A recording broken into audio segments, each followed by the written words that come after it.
Bella, untuk waktu ini kita nak memberi fokus berkenaan dengan subsidi, bantuan tunai langsung dan juga kita nak lihat dari segi bagaimana mampukah kerajaan, apakah bentuk-bentuk yang indikator-indikator serta perkara-perkara yang perlu menjadi pertimbangan kerajaan kerana dikatakan subsidi pukal akan ditarik semula.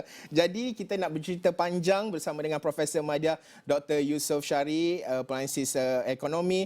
Dr. Yusof Syari, terima kasih kerana sudi bersama dengan Niaga Awani.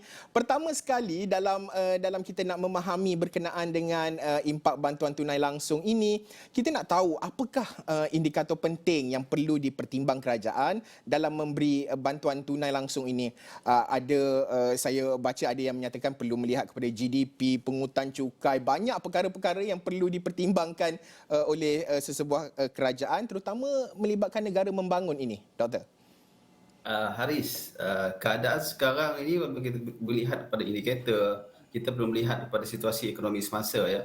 Situasi ekonomi semasa pada ketika ini kita kena faham bahawa kita masih lagi berada dalam fasa pemulihan dan kecederaan daripada pandemik COVID-19 itu masih lagi dirasai dan juga masih lagi lukanya belum terawat sepenuhnya.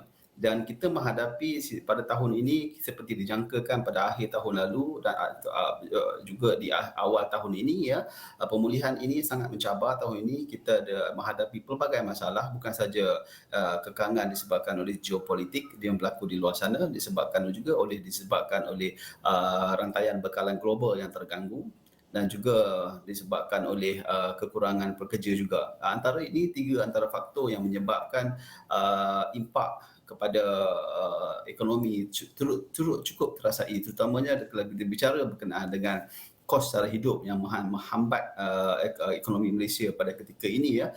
Kalau kita lihat dari segi keadaannya, kalau kita ambil contoh satu juga indikator yang kalau kita bincang yang boleh cukup yang mana indikator ini cukup baik dan juga untuk digunakan melihat kepada keadaan isi rumah pada ketika ini, iaitu kita lihat pada harga makanan. Dan kita tahu bahawa isu harga makanan ini bukannya isu baru, dah beberapa minggu dah beberapa bulan dah kita menghadapi isu ini.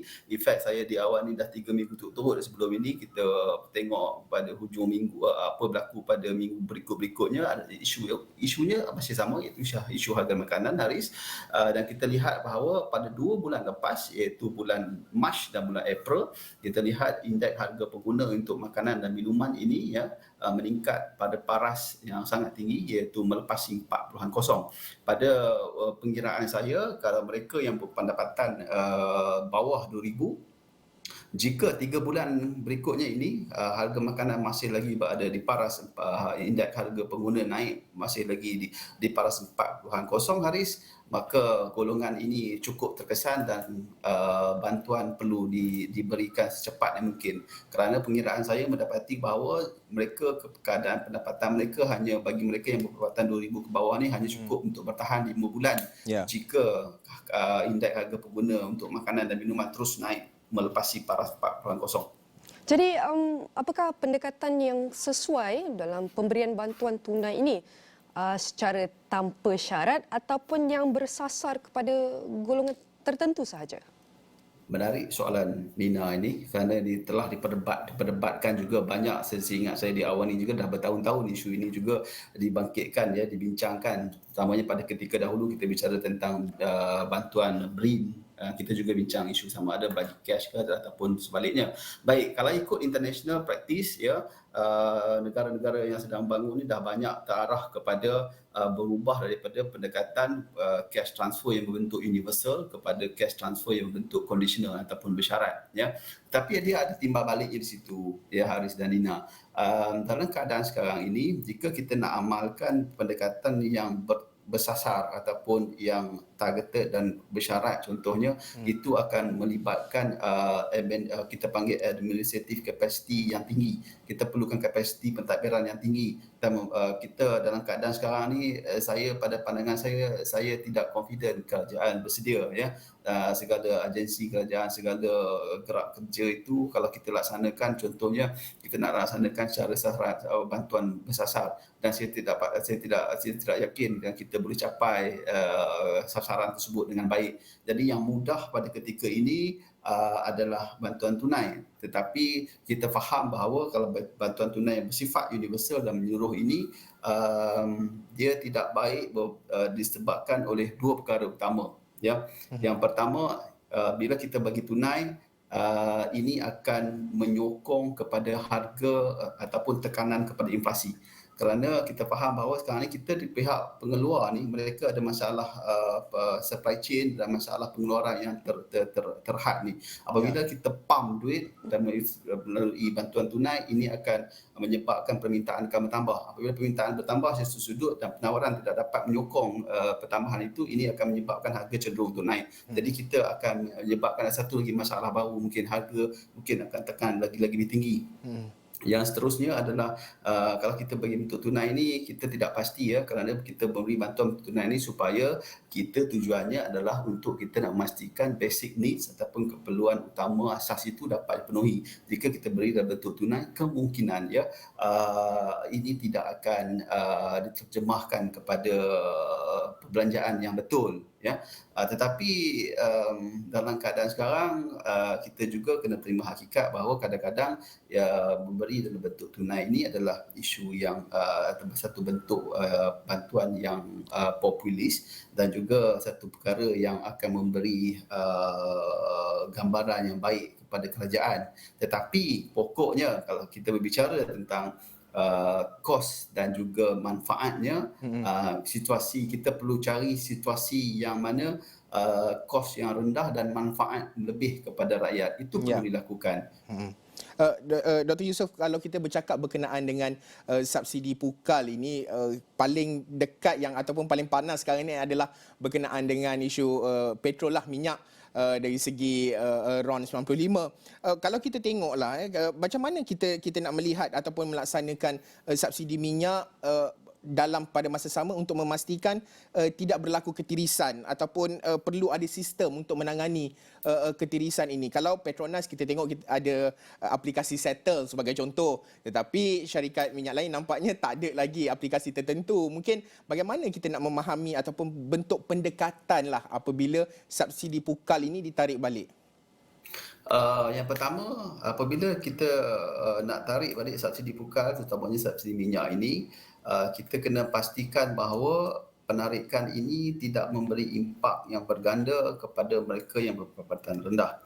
Jadi kaedahnya yang perlu diperhalusi di sini. Bagaimanakah kaedahnya? Kalau dulu kita pernah ingat kerajaan telah mengamalkan pelbagai kaedah, antaranya semasa zaman Pak Lah dahulu kita diberi rebate kembali tunai dalam bentuk tak silap saya dalam bentuk road tax tak silap saya atau cukai jalan gitu. Selepas itu situasinya berbeza dalam bentuk bantuan tunai terus, dalam bentuk BRIM dan segalanya. Pada pemerhatian saya, perkara ini kalau ingin dilakukan, yang pertama Haris, masa perlu tepat ya. Adakah sekarang ini adalah masa terbaik untuk kita melakukan perkara tersebut? Kerana kita kena faham bahawa tarikan pukal subsidi ini bukan saja memberi impak kepada isi rumah ya, juga kepada sektor ekonomi secara keseluruhannya. Maksudnya kat sini apa yang saya nak sampaikan, pengguna ataupun isi rumah akan terkesan secara langsung iaitu melalui harga minyak yang akan naik apabila subsidi ditarik. Yang kedua, mereka juga terkesan apabila mereka membeli barangan lain yang di pasaran, kerana barangan lain akan berlaku peningkatan harga disebabkan oleh kos tenaga ataupun kos bahan api yang telah meningkat.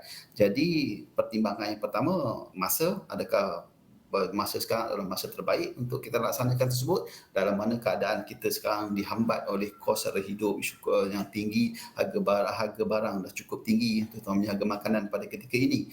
Jadi itu yang pertama. Yang kedua, jika nak dah tentukan timingnya, masanya, perkara yang berikut adalah mekanisme bagaimana untuk memastikan subsidi ini akan tidak memberi kesan kepada mereka yang berpendapatan rendah, sama ada mereka ini terus akan mendapat subsidi di pam minyak ke ataupun sebab bagaimana keadaannya saya tidak pasti, tapi satu mekanisme diperlukan. Mekanisme ini sama ada banyak pilihan yang boleh dipertimbangkan di sini hari. Sama ada kita amalkan pendekatan tarik pukal semua habis, and then kita return balik, pulangkan balik daripada subsidi yang penjimatan itu tadi kepada mereka yang layak. Satu lagi kaedahnya, kita melakukan tarikan pukal itu hanya mengikut segmen, Ya. iaitu sama ada segmen mereka yang pendapatan tinggi saja, iaitu dengan melihat kepada pemilikan kenderaan Yep.